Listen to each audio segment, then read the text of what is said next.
नवरात्र बहुत ही पावन पर्व है। नवरात्र का पर्व पूरे विधि विधान से और पवित्र मन से करना चाहिए ताकि माँ दुर्गा का आशीर्वाद हम प्राप्त कर सकें। लेकिन कई बार हमसे जाने अनजाने में कुछ गलतियाँ हो जाती हैं। ऐसी कई चीज़ें हैं जो हम नहीं जानते और विधि विधान से पूजा नहीं कर पाते। हमसे अज्ञानतावश कुछ न कुछ गलतियाँ हो जाती हैं। फ्रेंड्स, अगर आप नवरात्र के शुभ अवसर पर चाहते हैं कि माता रानी आपके घर निवास करें तो सच्चे मन से कमेंट सेक्शन में ज़रूर लिखें जय माता की, और माता रानी के लिए एक लाइक तो ज़रूर बनता है। तो लाइक करने में कभी कंजूसी ना करें और वीडियो को ज़्यादा से ज़्यादा शेयर करें ताकि सब तक ये महत्वपूर्ण जानकारी पहुंच पाए। चैनल पे अगर नए हैं तो चैनल को ज़रूर सब्सक्राइब कर लें और नोटिफिकेशन बेल दबाएं। इस वीडियो के माध्यम से आज आप जानेंगे कि किन महिलाओं को भूलकर भी नवरात्र का व्रत नहीं रखना चाहिए, नहीं तो बहुत बड़ा अनर्थ हो सकता है। इसलिए इन महिलाओं को नवरात्रि का व्रत नहीं करना चाहिए। इनके व्रत से माता रानी कभी प्रसन्न नहीं होती। चैत नवरात्रि 22 मार्च बुधवार से शुरू होकर समापन 30 मार्च गुरुवार को होगा। इस बार की नवरात्रि बहुत ही शुभ है, लेकिन कुछ महिलाओं को माता रानी का व्रत नहीं करना चाहिए। मान्यताओं के अनुसार आज हम जिन महिलाओं के बारे में बात करने वाले हैं, उन्हें नवरात्रि के व्रत से हमेशा दूर रहना चाहिए, नहीं तो माता आपसे क्रोधित भी हो सकती हैं, आपके साथ अनिष्ट हो सकता है और आपके पति पर संकट भी आ सकता है। तो चलिए जानते हैं किन्हें व्रत नहीं करना चाहिए। तलाकशुदा महिला को व्रत नहीं रखना चाहिए।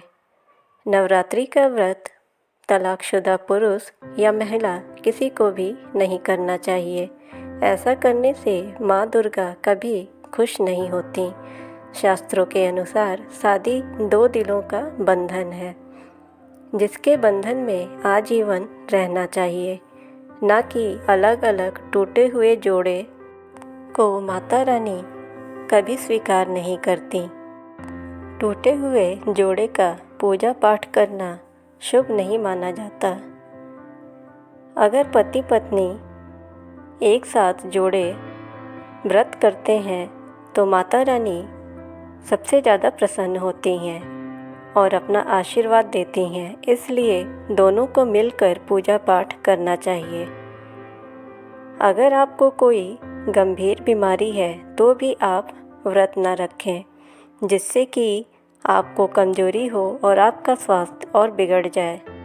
नवरात्रि के व्रत में इन बातों का विशेष ध्यान रखें। अगर आप किसी भी व्रत को दिखावे के तौर पर अपनाते हैं तो शास्त्रों के अनुसार ये घोर पाप माना जाता है। ऐसा करने से आप पाप के भी भागीदार बनते हैं।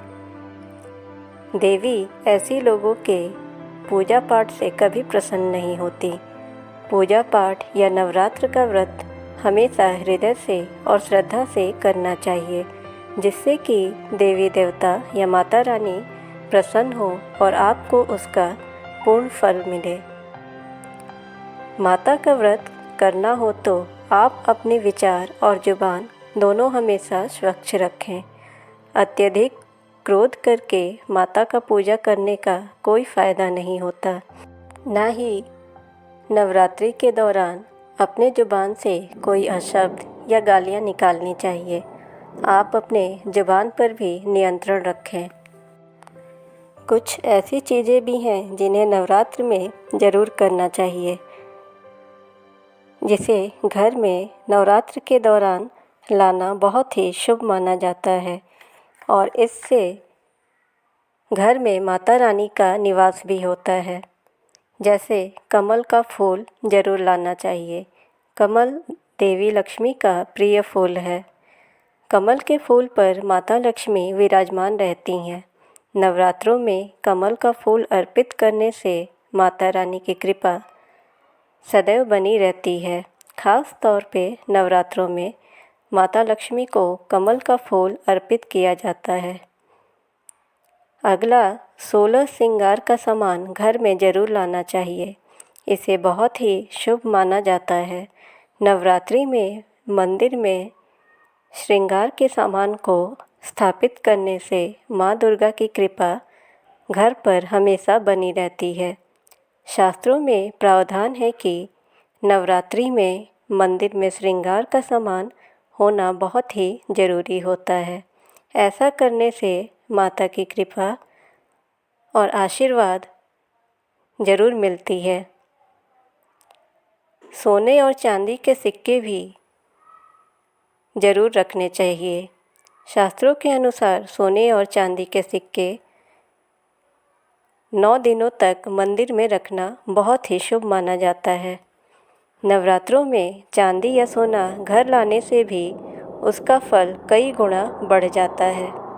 इसलिए चांदी या सोना माता के पास ज़रूर रखें। इससे माता दुर्गा बहुत ही प्रसन्न होती हैं। नवरात्रों के दौरान शंख घर में लाना बहुत ही शुभ माना जाता है। जिस घर के मंदिर में शंख नहीं रखा जाता वहाँ देवी देवता कभी वास नहीं करते। इसलिए शंख का बहुत ही महत्व होता है। नियमित शंख को बजाने से घर से नकारात्मक ऊर्जा दूर होती है और कई गुना सकारात्मक ऊर्जा प्राप्त होती है, जो कि कीटाणुओं और बीमारियों का नाश करती है और देवी अति प्रसन्न होती हैं। वहीं धर्मशास्त्रों के अनुसार जिस घर के मंदिर में गंगा जल नहीं होता वह घर अपवित्र माना जाता है। गंगा जल मंदिर में अवश्य होना चाहिए। मोरपंख माँ सरस्वती का प्रिय होता है। मोरपंख घर में लाकर ज़रूर रखना चाहिए। इसके कई फ़ायदे होते हैं। ख़ास तौर से नवरात्र के दिनों में घर के मंदिर में मोरपंख ज़रूर रखें। ऐसा करने से माँ दुर्गा बहुत प्रसन्न होती हैं। इसलिए नवरात्रि के 9 दिनों तक माता रानी के पास मोरपंख ज़रूर रखा रहना चाहिए। लेकिन कुछ ऐसी चीज़ें हैं जिसे भूलकर भी नवरात्रि के दौरान माता रानी को कभी अर्पित नहीं करनी चाहिए, नहीं तो यह गलती आपको बर्बाद भी कर सकती है। नवरात्रि के दौरान शादीशुदा महिलाओं को सफ़ेद कपड़ा पहनकर पूजा पाठ नहीं करना चाहिए। साथ ही काला वस्त्र भी पहन के पूजा नहीं करनी चाहिए। इससे पूजा खंडित हो जाता है। नारियल का भी पूजा पाठ में विशेष महत्व होता है। खास तौर से नवरात्र में नारियल का बहुत ही महत्व माना गया है। नारियल को सुख समृद्धि में वृद्धि करने वाला माना जाता है। इसलिए मांगलिक कार्य में नारियल का विशेष महत्व होता है। माता के पूजा में नारियल का इस्तेमाल हम ज़रूर करते हैं, खासकर कलश की स्थापना करते वक्त। इसलिए नारियल और कलश स्थापना सही तरीके से करना चाहिए। कई बार पूजा में सूखा नारियल तो कभी पानी और जटा वाला नारियल इस्तेमाल किया जाता है, लेकिन माता रानी के कलश स्थापना में हमेशा पानी वाला और जटा वाला नारियल का ही इस्तेमाल करना चाहिए और हमेशा ध्यान दें कि नारियल पूर्ण हो, चटका हुआ या टूटा नहीं होना चाहिए। साबुत नारियल ही पूर्ण और पवित्र माना जाता है। साबुत नारियल ही सुख और समृद्धि का प्रतीक माना जाता है। साबुत नारियल को ही श्रीफल यानी माँ लक्ष्मी का फल कहा जाता है। नवरात्रि में माता रानी की कलश की स्थापना करते वक्त जटा वाला नारियल ही कलश पर स्थापित करना चाहिए। साथ ही यह ध्यान रखना चाहिए कि कलश पर नारियल हमेशा लेटा कर ही रखें। घट स्थापना करते वक्त कभी भी नारियल को खड़ा करके नहीं रखना चाहिए, सदैव लेटा कर ही रखें। और नारियल को लाल कपड़े में लपेटकर उसके ऊपर लाल चुंदरी ओढ़ाकर ही कलश पर स्थापित करना चाहिए।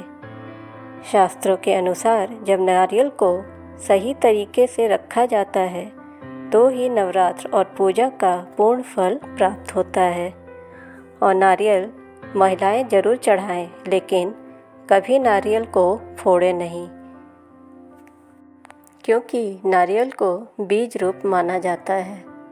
इन बातों का विशेष ध्यान रख के नवरात्रि की पूजा पाठ को हम सफल बना सकते हैं। शास्त्रों में ऐसी बहुत सी महत्वपूर्ण जानकारियाँ दी हैं, जिन्हें हम जान के उसके हिसाब से अगर पूजा पाठ करें तो उसका 100% फल हम प्राप्त कर सकते हैं और किसी भी त्रुटि या गलती से बच सकते हैं। फ्रेंड्स, ऐसी जानकारी के लिए आप हमारे चैनल को सब्सक्राइब करें और नोटिफिकेशन बेल ज़रूर दबाएं, ताकि मेरी हर महत्वपूर्ण वीडियोस आप तक पहुंच पाए। और वीडियो को ज़्यादा से ज़्यादा लाइक एंड शेयर करें, ताकि ये जानकारी सभी तक पहुंच सके। कमेंट में ज़रूर लिखें जय माता की। मिलते हैं ऐसी ही वीडियो के साथ। Thanks for watching.